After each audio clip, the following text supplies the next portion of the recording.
ত্রয়োদশ সংসদ নির্বাচন উপলক্ষে আজ থেকে নির্বাচন কমিশনের আনুষ্ঠানিক সংলাপ শুরু হলো।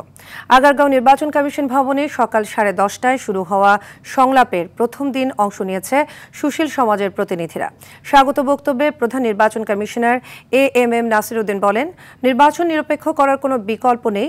সুষ্ঠু ও গ্রহণযোগ্য নির্বাচন করতে কমিশন সর্বোচ্চ পদক্ষেপ নেবে। এর কোনো ব্যত্যয় ঘটবে না। সংলাপে উঠে আসা পরামর্শকে গুরুত্ব দেবে কমিশন। এখন সুশীল সমাজের প্রতিনিধিরা তাদের বক্তব্য রাখছেন।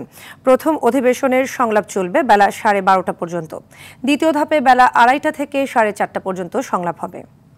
আইটি সাপোর্টেড পোস্টাল ব্যালটের মাধ্যমে অনেক পরীক্ষা নিরীক্ষা করে আমাদের অনেক এক্সপার্টদের ওপিনিয়ন নিয়ে আমরা একটা অপশন বের করেছি অ্যাপ্রোপ্রিয়েট, যেটাকে আমরা এই মুহূর্তে লাক্সই বলতে পারি, অপশন বলতে পারি, কারণ অনেক অপশন স্টাডি করার পরে এটা আমরা বের করেছি আমাদের বিশেষজ্ঞদের সহায়তায়।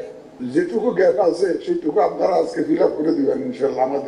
আমাদের নলেজের মধ্যে, আমাদের কর্মকাণ্ডের মধ্যে যদি কোনো গ্যাপ থাকে সেটা আপনারা ফিল আপ করে দেবেন।